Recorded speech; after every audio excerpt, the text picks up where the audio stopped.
Welcome. Uh, Interesting day. You had a gap up in the stock market, and then you had like a really big fall. The Nasdaq dropped like 2% intraday, then it bounced back up 1%. I think we finally got like a big amount of intraday volatility in the stock market, which we really haven't seen all week, and that was not great for a lot of small caps today. It's been a great week for a lot of small caps and mid caps, but a lot of them did pull back today and were not able to recover. We're going to talk about everything. We're just starting off with Bitcoin. We were talking about this inverse head and shoulders last night. It looks like it's really starting to continue, or it's really continuing to develop, right? Where you had that clear left shoulder and head, and then this right shoulder is a little bit, we don't even know if this is going to be a right shoulder yet. I mean, again, structure patterns like head and shoulders and cup and handles, they're not even real patterns until you break the necklines. So it's only a potential inverse head and shoulders for now, but of course, if it really does start pivoting here, that would be great. You don't have any divergence to help you out, unfortunately. But again, like we talked about the other night on stream, you do have this bullish cipher, which is why Bitcoin reversed at 46K roughly. And yeah, we're going to see how that continues to play out. Let's talk about the market for a little bit. Hit that like button, hit that subscribe button. This is the final stream of the week. Last week I was really on and off with the streams, or just off with the streams because I was sick, but finally we had a nice good week of streams this week. So yeah, hit that like button if you've been enjoying the streams. Hit that subscribe button if you haven't already. We're going to be talking about the stock market, Fisker, Clover. A lot of people are talking about NAKD right now. And then after that, I'm going to let you guys tell me what you want to talk about. So we're going to get through everything. Sit back, relax. Let's close out the week strong tomorrow. Final trading day of the month. And we've had some pretty interesting final days of the month in the market so far. So I mean, if we look at let's just look at the last final days of the month, right? So if we look at March, let's see, the 31st, it was pretty much a flat day, the final day of March. Let's see what February was like. It was a little bit of a red day. And let's look at January. I believe the 31st it must have been, or no, the 29th was the last day for the market. So far this year, 2 out of the 3 final days of the month were red. We got Guy and Hat in the chat. How are you doing? Say what's up if you're in the chat. Let's see who's up here tonight. And yeah, my thoughts on the S&P for right now, like I've been saying all week, I'm just kind of neutral. You don't have any bearish divergence anymore. You did definitely have bearish divergence. It pulled back like a little bit, like 2% or something. But now the MACD looks fine on the 4 hour. You're not even overbought on the S&P 500. So there is no divergence. And then you kind of have conflicting variables where on one hand, you're at the top of the wedge, and statistically every time you've been at the top of the wedge on the S&P 500, 4 different times, you've had a pullback, a pretty sizable pullback. And then on the other hand, you're obviously still very well creating new all-time highs in a very big bull market and bull trend. So really just mixed emotions there. Same thing with the Nasdaq. I think the Nasdaq hit all-time highs today. In the morning when it gapped up, it was at all-time highs. But then again, like I said, you had that really big intraday pullback, but you recovered about halfway back up. A lot of volatility with a lot of stocks today. Also just neutral. There's no divergence here. There's no pattern. It's just kind of doing its thing. It's just kind of chopping around. Futures right now are red. So futures last night were super green. We had a great open today, but then we had a huge pullback in the market. Right now, we're kind of getting the opposite, where futures are red overnight, at least for now. They're not down that much. The S&P futures are down 0.20%. The Nasdaq futures are down 0.38%. So it's not the end of the world. It's just down a little bit. What's up, Max, Scrooge, and Christian? How you all doing? But yeah, keep hitting that like button. Let's talk about Fisker.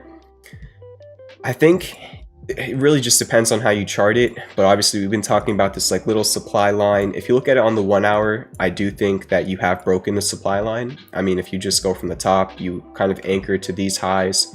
I think you broke the supply line. Again, you closed above the VWAP. It just, like I said last night on stream, Fisker is notorious for having bad opens. You had an okay open, but then when the Nasdaq started pulling back, Fisker just really had a huge pullback. It went all the way back down to 1333 before bouncing back up. So really, it's been a flat week. I mean, let's just look at the weekly candle on Fisker. It's not that much movement. I mean, your low for this week was the low from today, 1333, and your highs of the week was about 1445, so you're about halfway there. It's just a very quiet week for Fisker, which is not a bad thing. I think that's actually a good thing. And you did break your supply line, so we'll see if we can get some sort of a movement tomorrow. Again, it also just depends on the market. But yeah, I'm still in my Fisker calls. We'll see what happens. It's just, at what point, right? At what point is it going to start moving back up after this crazy drop down? You even had that pop off of the, can't remember who gave, I think it was Bank of America that gave an upgrade, and you had this big pop where the trade was up like 17%. And then like literally the next day, Goldman Sachs gave it a downgrade and you came back down. So just kind of chopping around all over the place. Let's talk about Clover. Made a very big move earlier in the day, went to test that 1180 resistance, which I shared on my Twitter yesterday. And yeah, and I even talked about this on stream last night on Clover. 1180 was that resistance where it was your high over here, it was your candle high over here, and I think it was your, yeah, it was your support right over here. So yeah, you tested that today, it got rejected, then you had a big pullback on Clover. And what was the support? 993, so you pretty much bounced off that. It was a very technical day in my opinion for Clover. You went up to test the resistance, you rejected the resistance, then you came all the way back down to the support. So that's really just ping pong action, very textbook stuff happening. I like that it held above, I like that it held above $10, not even just $9.90. Any closes above $10 is great. You're still in a very nice uptrend, making higher highs and higher lows. So for now, things are fine. You're in an uptrend. Until you make a lower low, there's nothing to worry about. Yes, you did get a pullback, but that's what happens when you go from $7 to $11.80. So obviously, if you've been following my calls, I've been putting out calls all throughout this range, especially for premium members. So good stuff on Clover. Nice move in the morning, pulled back, nothing too crazy. And another thing that a lot of people are talking about, I don't know if there was some sort of news or what the deal was, but a lot of people talking about NAKD. Let me see if it did anything after hours. I just see everybody on Twitter talking about it. So after hours, yeah, it was up 11% after hours. So that's probably why, which means it must have closed around about 70 cents, give or take. So yeah, I mean, last time I charted this, there was a falling wedge and hidden bullish divergence. And this is what happens when you get a falling wedge with hidden bullish divergence. You even bounce off the 200-day moving average. So if it opens up at around like 70 cents tomorrow, I mean, I'd say your support would be about 60 cents, which was your low from today, and then your high on this candle from January 12th. As long as NAKD is above 60 cents, we'll see if it can get some continuation with this hidden bullish divergence. So that's another factor going into tomorrow. And yeah, we're going to talk about some of the trades first. I put out, I think I put out like 3 new trades for premium members, and I put out 1 new trade for everybody else. That 1 new trade was SPG, Simon Property Group, kind of like a reopening trade. Just a very interesting chart. This thing is in a very, very strong uptrend. Ever since the COVID crash, it's been making higher highs and higher lows. And you kind of created this ascending triangle, which is a bullish continuation pattern. And then today, while the NASDAQ and the S&P were dipping, you were back testing your previous resistance, and you flipped it into a support. You bounced off of it. So the trade's up like 0.5% or something. I put it out today. But you also have hidden bullish divergence, which implies a continuation of this uptrend, which is something I like to see. And yeah, it's a new trade from today. The targets, this first target was, I think I have to go on like the weekly. The first target was like this support from like 2013, and the second target was this support from 2018. So very historical price action we're looking at for this trade. But we're trading the daily, we'll see what happens. Let's talk about some other trades. A lot of the trades had pullbacks today when the market was super volatile, but most of the trades are still up very nicely for the week. If we take a look at the trades right now, you can see it's a very green week for the most part. We got a few trades that are down a few percent at the bottom, but 2 trades hit their targets this week. One of the premium trades, MRO, 13% gain, VIR, 12% gain. That actually hit the target last week. I thought it could hit the second target this week, so I kept it on the sheet, and I'm going to keep it on the sheet until the second target hits. And then yeah, DNLI is still up 16%. Shout out to Guy in Hat for this one.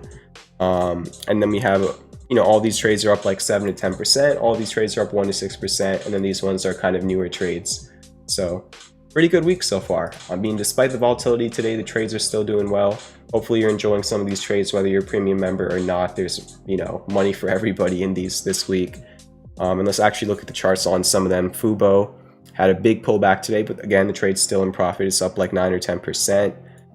You just rejected that 200-day moving average. If you're in the Discord, I warned about it literally the day that it was testing the 200-day moving average. I put out an alert. and I think I also covered it on stream that night. So it just rejected the 200-day moving average. I mean, if we're really going to zoom in, it's starting to look like an inverse head and shoulders, left shoulder, head, right shoulder. As long as you can hold above 20, Fubo still looks fine. The trade's still in profit. Just sitting back and relaxing right now on Fubo. YY, I put this out earlier in the week, not off to a good start. I was hoping for some, continuation. This is a pretty textbook Gartley. You didn't get a perfect 618 retrace, but it was pretty close to a perfect Gartley. You did bounce twice at the 786 Fibonacci retrace, which is the PCZ of the Gartley, which that's just more confirmation of that pattern completion zone with Class B, classic bullish divergence off the 200-day moving average. But you pulled back, nothing you can do about it. So trade's down about 3%. Hopefully you can bounce back up. I liked how it closed above 95, which was your resistance right over here. Hold above 95 and you're good. DNLI, shout out to Guy in Hat. This, again, pulled back a few percent day with a lot of other stocks in the market, but the trade's still up 16%. So, good stuff. I mean, it's not too far away from the target. You're about 9% away from that first target. We'll see how it continues to develop. And again, you can always take profits whenever you want. Nobody's stopping you. EGRE tested the breakout again today. This trade has been going on for forever. It tried to break out today, but it couldn't close above 1053. That's all you want. Daily candle closes above 1053. ESPR really didn't do much today. We can just kind of skip that. BIR already hit the target. We can skip that. And then Zoom, it hasn't done anything in weeks. So I'm going to skip that as well. And that's like a really quick recap of the day. There's not really too much. Last night I had a lot to talk about. That's why we really spent a lot just talking. But today was a pretty straightforward day. Amazon beat earnings, Neo beat earnings, and yeah, I mean, we'll see what happens tomorrow, but I want to spend the majority of the stream trying to help out everybody. I know there's not that many people in here tonight, but shout out to the people who are in here. This is probably going to be a super short stream. I mean, I've already covered everything I wanted to in like 10 minutes, so the majority of the stream is just going to be me analyzing tickers for all of you. So if you have any tickers you want me to take a look at, let me know. And I'll just start charting the stuff. No financial advice, of course, just my opinions on charts. And yeah, keep hitting that like button and we'll get to some charting.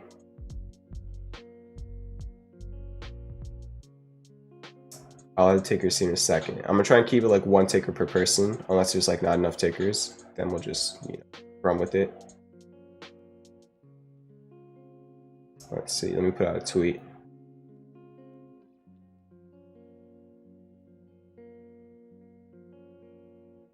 But yeah, drop your tickers in the chat. I mean, we only got one person chatting in here right now. Very quiet night for the stream. But yeah, I'll take a look in a second here. All right, so let's get started with CGen.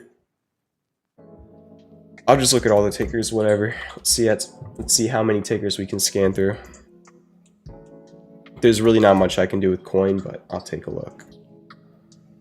All right, so starting off with CGen. It's interesting. I mean, you leg down in price, now getting consolidation. I don't know if I would call it a bear flag because, I mean, if you really zoom in, it looks more like an ascending triangle where you're making higher lows and then you're testing like this sell wall.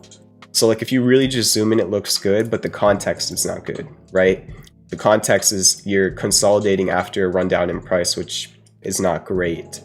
But the pattern itself looks decent. So really, I just look at it like this. As long as you hold above this green demand line, CGEN is fine. And then if you ever break over this, choppy resistance area, you'll probably see a run all the way back up to 11 bucks. That's like your next resistance. There's really nothing in the way until then. So that's really what I'm looking at on CGEN. CERS kind of looks really similar, not gonna lie. This actually might be a harmonic. Let's see. XA, I'd probably go with this for B, C. Well, if you're talking about a butterfly, you never got to the PCC. So I don't know about a harmonic. So I just say you're in a range, You leg down in price and now you're kind of just in this range between 550 and 660. So and you're right in the middle of that range. This is a very, very neutral chart for right now. Obviously, I don't know anything about the company, so can't give you any fundamental analysis there. LUC, as long as you're above 80 cents, it's fine. You broke out of 80 cents, which was your resistance, and now you're trying to flip that into your support. Not much divergence. You did have hidden bullish divergence, but it's already playing out, as you can see. And then your next major resistance is $1. So hold above 80 cents and your next resistance is $1. I mean, you have 87 cents and 90 cents in between that, but I'm talking about like your major resistance on this chart. Tesla, not doing too well after earnings this week. I don't like how it came back under 709. I think Tesla's bearish under 709. That was your breakout point of like whatever you want to call this, ascending triangle, inverse head and shoulders, however you want to call it. 709 was your point to hold above, and you did not hold above it. So in my opinion, this is bearish under 709. And of course, I like Tesla fundamentally. I'm just being straightforward with the chart. If it reclaims 709, then we're talking. All right. COM, we talk about this one like every night. Nothing's really changed since yesterday. You still have that divergence pulling out. You're still above 89 cents. Really not much to talk about there. That changes from yesterday. This, I was going to day trade this, but I didn't, thankfully. And Coinbase really can't do much for you here. I'd say 311 is your resistance. As long as you're under that, it's not really, in my opinion, tradable. I'd like to see it reclaim 311 to be more confident, because otherwise there's not really a support. So that's that. Teladoc. This was a failed trade. Let me look at it again. It looked like a gap down on earnings, so not sure what happened there. But this is your support, 167. It was your lows over here and on this candle in June of last year. It was your low in March, and it was your low today. So as long as you're above 167, you're technically fine on Teladoc. But I don't see anything that's like bullish. All I'm saying is like you just want to hold the support. I don't see any bullish divergence or pattern. You're just trying to hang on to this support. That's literally it. So let me scroll up a bit. And for the people joining in, feel free to drop your tickers in the chat. Iris. Let me go to cryptos. IDEX. Pinterest.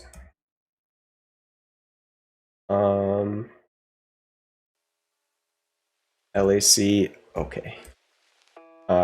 Yeah, we did go over Fisker.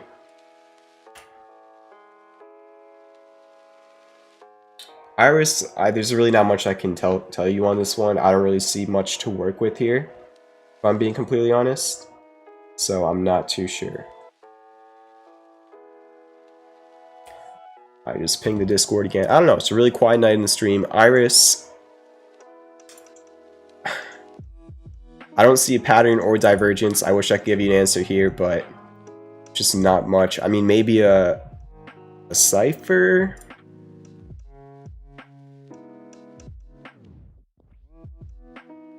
Nope, it passed the 786, so I wouldn't even call it a cipher. It looks okay, but like that doesn't mean I see something bullish. It just means like it's fine for now. This is your resistance. This is a really hard thing to chart. I wouldn't even call it an inverse head and shoulders. If you wanted to look at it like that, left shoulder, head, right shoulder, I guess you could, but you just don't want to fall under your local lows at 14 cents. So we'll see if it can hold 14 cents. IDEX, let me kind of reassess the situation here. Kind of in the middle of a range. Not much of a pattern or any divergence. You did have classic bullish divergence at the bottom of the range, but obviously it's already pivoted. If we go down to like the 1 hour, you're just in an uptrend making higher highs and higher lows. As long as you continue doing that, it's fine. But you do have some 1 hour classic bearish divergence, triple classic bearish divergence, where you're making higher highs on price, but lower highs on the MACD. And then Pinterest. I was wondering if you can show us why you make graphs the way you do, your reasonings on making the lines. It's okay if you can't. I just want to get into technicals more. That's a great question. It's just a very long answer to that question, which I've already kind of gone over in my course. But if you go to the playlist on my channel, I have a full free course, and all your, there's a bunch of answers and a bunch of different answers to the question you just asked, if that makes sense. Already pre-recorded in a more digestible format. Just go to the playlist on my channel and there's a full free course. Pinterest, yeah, the gap down on earnings. And also that question is like a little bit vague, so like there's so many different answers I could give for that. 65, 61 is your support on Pinterest. Don't see much of a pattern here. As long as it hangs on to 65, 61, it's fine. That's really it. I mean, you could call this a range. Maybe you have kind of 3 touches at the bottom, 2 at the top. You did put in a bullish pin bar candle today, or pretty close to a bullish pin bar candle. A little bit of a wide body. But as long as you hold 65, you could start moving back up again, but no divergence. Well, on the 4 hour, you do have classic bullish divergence, actually. It's only developing, it's not confirmed yet. See what happens. LAC, no edge on the 4 hour, no edge on the daily. Maybe it could be like a bat that's in the making. Got pretty close to the 886, but never got all the way there. So I think your support range is around like $13 to $12. As long as you're above that, it's fine. But no divergence or pattern. Let's see. Let me put down my mic a little bit.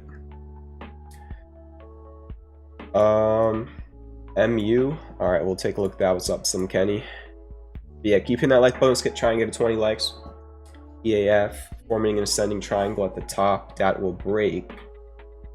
Be a good one to watch. We'll take a look at it. For the MACD. All right, so this is what you're gonna have to do for like the full super long explanation of the MACD. Join the Discord. Okay, join the Discord. The link for the Discord's in the description. Go to the education tab in the Discord. All right, education. And once you get to the education tab, there's going to be a link that's waiting there for you. That'll take you right to the video where I really broke down divergence. And you're going to get a great explanation on, literally, it's like a 15-minute rundown on divergence. So it's in the education channel in the Discord. EAF. You're kind of, yeah. I would say, I mean, you're looking at like an ascending triangle. If you take probably if you take a peek like this, it kind of, yeah, it does line up perfectly. So for sure, it's an ascending triangle. Yeah, just kind of looking at it, see if it breaks. If you break 13, I'd say 1482 would be next. That's like your next resistance. You do have a gap fill at like 1380. You could also go with the measured move of this ascending triangle, which would probably be pretty nuts. So pretty interesting look. We'll see if it breaks. And then Micron, not too sure here. I don't really see a harmonic or an XABCD. No bullish divergence. Really, I don't see anything like on this chart. I don't really see a pattern, divergence, harmonic, nothing. It's just kind of like chopping around in this area. I wouldn't even call it a triple top because you haven't broken any necklines or anything. So you're just kind of maybe in a range to kind of look at it simply. UTT. As long as you're above 216, this looks really interesting. I know Mitch Ray was looking at it on his stream. That's why I have it charted. You broke this supply line. And hold above 216 and it looks pretty good. I mean, it's not too hard to manage your risk. Eventually, it could create an inverse head and shoulders if it does retest 216, which is always on the cards, but there's no promise that it does. The only thing is I don't really see much divergence here. So that would be my only contradiction to the thesis on QTT. But you don't always need divergence. So we'll see what happens there. With CGen, CRS, obviously, I wouldn't really call them accumulation phases. The ranges that we were looking at on those kind of looked a little bit too small. And accumulation phases, like, you need a longer range for sure. So you can actually kind of take a look at the formations on the chart. But yeah, I mean, any other takers? I feel like it's a very straightforward stream tonight, just trying to help out. But if I got to get out of here, I can. I mean, Moss, we'll take a look. Oh, and I forgot to bring it up. Well, Moss is not...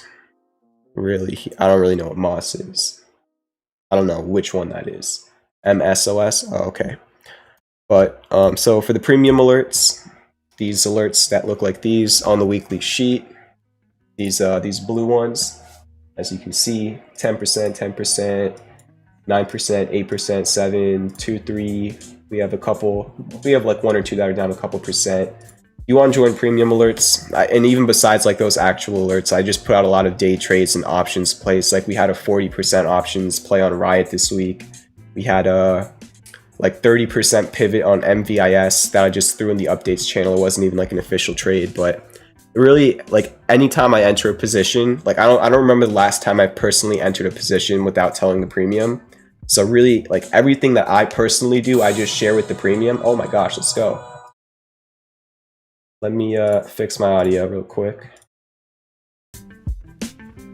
Put down the music a little bit. Steven M with the $25 tip took my account from 6K in late October to 25K this month. Cheers, thanks, man. The PDT, congratulations on passing PDT. Wow, that's awesome to hear, Steven. You've been around for a long time. It's thank you for all the support, all the testimonials you've thrown my way. Appreciate all the kind words, all the tips, and you've really gone a long way. So keep it up, and really glad to hear that. Thank you again for the 25. And yeah, you just joined the premium. You've been in the premium, but you forgot to link it to your Discord, right? But yeah, it's just, what was I saying about premium?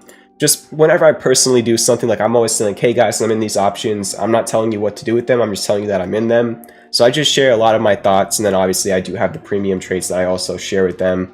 If you want to join premium alerts, and a lot of people have been asking for an annual package because we've only had like a monthly package up until now. I finally figured out how to get an annual plan on the website that I use that, you know, protects your information and it does the Discord configuration. It just pretty much does everything for me. I even have to pay a fee for them to do everything for me. I finally figured out how to enable the annual plan. Getting to the point, if you want to sign up for it, it's 10% off compared to the monthly plan. And that's the first link in the description. Just wanted to let you know if you wanted to take advantage of that opportunity. Always the first link in the description. Let's take a look at the chat again. I think we might have a few more takers. We have to look at MSOS, KMPH, Elon Musk on SNL. It's gonna be really interesting to see how that goes. Chainlink. I hate looking at the Chainlink chart because I paper-handed Chainlink and I used to own Chainlink at a very low price and it's now at a much higher price. I've not used it. I've not used Trust Wallet before. XNet.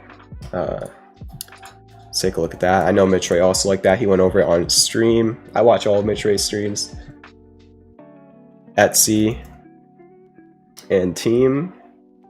I saw Uber and DoorDash and a lot of those freelance services companies got crushed today on some news about like employees or something and legislation. Let's just start with MSOS. Not a lot of data, but I do like how the MACD has been going back towards green while the price has been making lower lows, kind of like some local bullish divergence. Did you break out? Let's see. I would say you broke out of this supply line. So really, whenever you just have a supply line that you break out of, the common way to target is you go from the high of the supply line to the lowest point the price got to, extend it over, and then your golden retrace, the most common area for the price to go and run back up to, is between the 50% retrace and the 618. Okay, the 618 is your golden retrace from the golden ratio in Fibonacci and math, and then the 50% retrace is Dow theory. All right, so that's your common zone between 46 to 48 bucks. In terms of support, I'd probably say 38.75, which was your highs over here and your low on that candle. All right, AMPH. I don't see much of a pattern or any divergence on the daily. On the 4 hour, you had some classic bullish divergence, which is currently playing out. You're kind of under that 200-day moving average. Not a lot for me to really work with here. Just don't really see much to talk about. I could see going either way. So I'm just going to move on. Chainlink. The 4 hour has hidden bearish divergence where you made a lower high from this high to this high, but a higher high on your MACD. So just keep that in mind. It's not really doing much for now, so that's fine. Check out the daily. You do, on the other hand, on the daily have hidden bullish divergence. So you have hidden bearish divergence on the 4 hour and hidden bullish divergence on the daily. So just contradicting variables. And I'd say your support is 35 bucks. Like if we really zoom into the 4 hour, you could see you've been holding 35 for like 2 days now. So as long as you're above 35, you're good for the short term.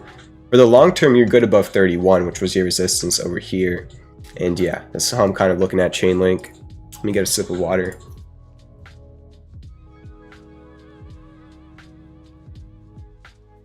XNet, Class B, classic bullish divergence, where you made the same low on price, but you made that higher low on your MACD. MACD looks really nice on the daily. I don't know if this would be a harmonic because your D point would be at the same point as your B point. So I'd only look at this like a butterfly, and you'd have to go lower, quite a bit lower, to get to a PCZ. So I think it looks fine as long as you're above like $4.49 to $5 is where I see like the the support resistance areas, the ice lines. You're low from here, you're low from here, you're above support, and you have divergence. So as long as you hold above $5, it looks fine. I mean, it could go crazy just based on the previous volatility. So 658 to 720 could be your target, and then throw your stop loss under these supports. That's just how I'm kind of looking at this chart. Etsy, let me clear this up. Yeah, it kind of just looks like neutral price action, something like this. It's not perfect, but I just look at it like something like this. No divergence, just a very neutral chart. A little bit of bullish convergence where the MACD and the price just made a higher low. And then team looks pretty interesting. This looks like an inverse head and shoulders. So let me just draw it up real quick. So yeah, team, I'd say your neckline would be around 241. If you ever can break above 241, I think you're going to retest all-time highs. Maybe you're trying to double bottom at this right shoulder. I think it just pulled back with the market today. That was probably what happened. So you just want to hold above your local low at 222. And your resistance is like this 240-ish area. And that is team. Don't spill it. The last 2 nights on stream I've spilled. The first night I spilled tea all over my computer and everything, and then last night I spilled water on the wooden table over there. So hopefully I don't spill again. MBIO, traded that a few times. A little late for an entry, double bottom. I already have it charted up, but probably double bottomed off about like 282. I don't even know if I'd say it's too late for an entry because it looks pretty nice on the 4-hour. I mean, not really on the MACD. You have some potential hidden bearish divergence on the MACD, so on the RSI as well. So the oscillators don't look great, but the actual price action looks pretty decent, kind of like an inverse head and shoulders there, left shoulder head. Not really a right shoulder yet.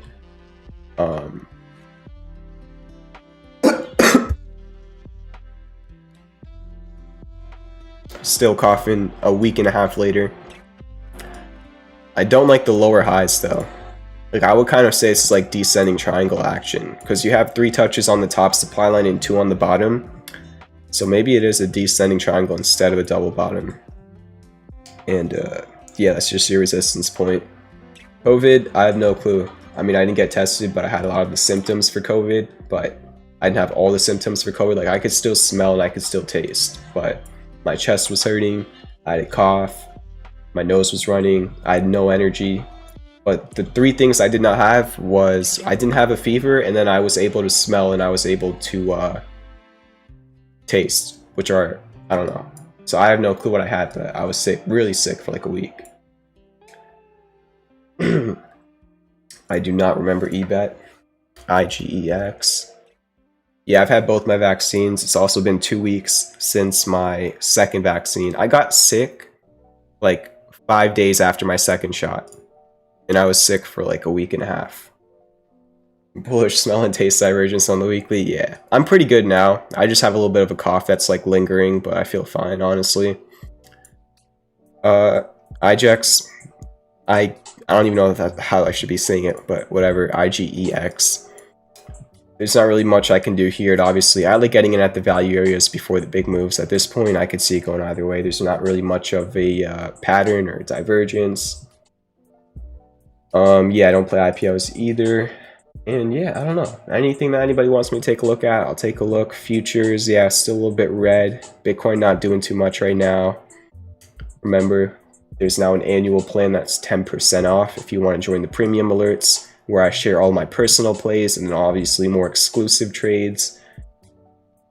Past few weeks have been pretty good for the premium alerts. This week was really, really good until today. I mean, the week's still really, really good for all the trades. It's still a positive week for like 90% of the trades. It's just a lot of them pulled back like 4 or 5% today. Like yesterday at the close, there was like 5 premium alerts that were over like a 13% gain. It was crazy, or something around there, that level. But there's still a few that are up over 10% this week. And then obviously the member trades are doing pretty well this week as well, thankfully, after a couple weird weeks. Could just be the vaccine working? I don't know. You know, a lot of people said they got sick for like only a day or two after their second shot. But I don't think it would make sense for the vaccine to make me sick for a week and a half. I think that's like way too long for the vaccine to make me sick. And then also I felt good for like, I felt completely fine for like 3 days after my vaccine. It was kind of on like the 4th day after my vaccine I started getting sick. So it just, the timing was a little bit weird. I don't know. It could have been so many different things because my dad was sick. I got my second shot. I think I went somewhere a couple days before I got sick. There was like so many potential things. I have no clue what it was. I didn't go to the doctor. I just kind of laid in bed for a week. Miserable. What's up, friggin' Cars? I haven't seen you around in a couple days, or I don't know. Just nice to see you back in the chat. An OG. TSN, Labs. What's up, Skip T. Lou? Also good to see you in here. Mecca, how you doing? Oh yeah, let's get some more likes. Hit that like button. Wow, that's pretty dope. 3,000% in 3 days. Obviously, nobody could complain about that. Tyson Foods. Do you remember? Does anybody remember this trade? It literally took so long that I had to take it off the weekly sheet because it was just like literally it went up, then it came back down, then it went back up, and then I guess I hit the target. How long did this trade last? January to Feb. So it was like a 1 month long trade. I just lost patience on it, but it ended up playing out. At this point though on Tyson, there's no divergence on the 4 hour or the daily. Scale out a bit, obviously on a crazy run. Kind of messing around at this area. You see these highs from 2016. I like how it's above them. Also above this little low from 2019. And that was also resistance recently. That's why I always want to look back in time. What was once resistance in 2016 was resistance again in March of this year. And now it's trying to become your support. If you can hold 76, you can see a continuation. But if you break under it, you're probably going to retest 72, which was your lows from right there. Labs. I don't like the trend. All it's really done is just make lower highs and lower lows. So I'm not too sure about holding this, but of course it does have its pumps along the way. So it is trying to hold above 45 cents. You're technically fine as long as it's above 45 cents, but I don't see much of a pattern. You do have class B divergence where you made the same low on price and then a higher low on your MACD. So I don't know. Been getting in when I can, but following along in Discord, awesome. Yeah, we'll take a look at those. What's an underwriter? I'm not too sure about that in NASCAR. GILT. HUTMF. There. I've been seeing a lot of people talking about this. I don't even know what this is. OTC. CMRX. So GILT, I like it. Look, as long as you're above $10, which was your low over here, your candle body low over here, and your recent lows over here, you're good, okay? Could it eventually turn into an inverse head and shoulders? Yes. Do you have divergence? No. But you're above support, and you do have classic bullish divergence. It's kind of weird because you just have like these little, like this very little island, but I'd still call this classic bullish divergence on the daily. So that's currently playing out. $10 was also your resistance in 2018 and 2020 February. So hold above 10 and it looks good, but you just got to hold 10. You have a 5% room for error, I guess. You have hidden bullish divergence developing on HUTMF. Could be a harmonic. Let's take a look. But it would have to be a butterfly, and you're definitely not at a PCZ, so I wouldn't even think about that for now. and I don't see much of a pattern. All I really see here is hidden bullish divergence on the daily MACD and RSI. If that plays out, great. You do have a gap fill to like 430, so I don't know about that. And probably some resistance like this, maybe like a downsloping channel or something. That's kind of how I'd look at it, but it's not a super clear structure.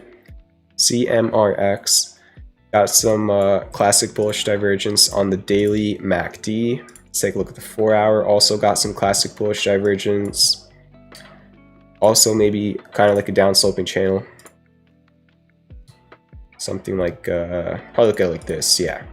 So just like a downsloping channel, it's butting up against that supply line. If it breaks it, I'd probably just shoot for the top of the channel around 11 bucks. But obviously each one of these highs could be a resistance, and that is CMRX.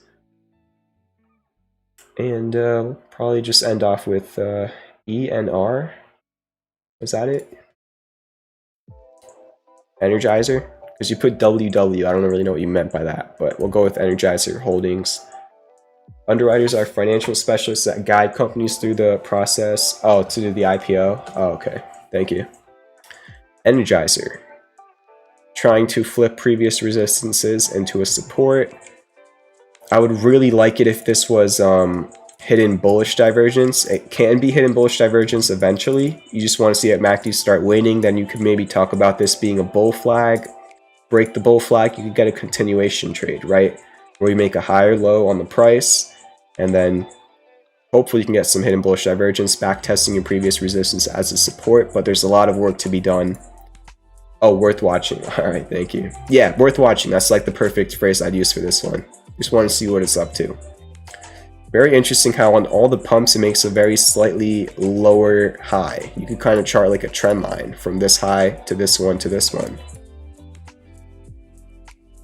Reminds me of Fisker, which is the opposite. Fisker is kind of like this. Yeah, it's making like a slightly higher high, right? Obviously, if you ignore this crazy catalyst move, but from this high to this one to this high, slightly higher highs. Just some trend analysis right there. Johnson & Johnson. That was a legendary inverse head and shoulders we caught a few months ago. Played out incredibly well. I mean, look at this. Played out so well. At this point, I don't see much divergence on the daily. I mean, yeah, on the daily or on the 4-hour, but could talk about this being like a bull flag. I like the candle today. That's the bullish engulfing candle. So nice daily candle. But other than that, I'm not too sure. Also kind of have a resistance at 167. Maybe you could look at it like an ascending triangle as well with the higher low that it put in. Maybe it comes back down to the demand line, maybe not. And then EPD. I feel like we've looked at that recently. Just rings a bell. And it's charted. I think we already might have looked at this. I think we looked at this earlier in the stream, no? When you were talking about the ascending triangle. Maybe we did it. I can't remember. But I have charted this. And you got that demand line. Yeah, we did. Right? Like way earlier. Oh, you requested that friggin' cards. Oh, okay. Confusion. So many tickers that I look at. Yeah, very textbook ascending triangle. And then like the resistance of this ascending triangle used to be your support in like 2017, 2018, can't even speak. And yeah, I don't know, I think that's gonna do it. Kind of like a quiet night for the stream tonight. I understand last night was pretty active, so just different day, different moods. I feel like we covered a good enough amount for the night. I mean, I hope everybody trades safely tomorrow, has a good weekend. If you want to join the annual premium alerts for the 10% off, or if you just want to join the monthly premium alerts, that's the first link in the description. Join the Discord as well, that's in the description. Just look at the description for all the links. And hit that like button, hit that subscribe button. Thank you for coming out to the final stream of the week. I'll see you in the Discord tomorrow. And yeah, have a great night. Peace out.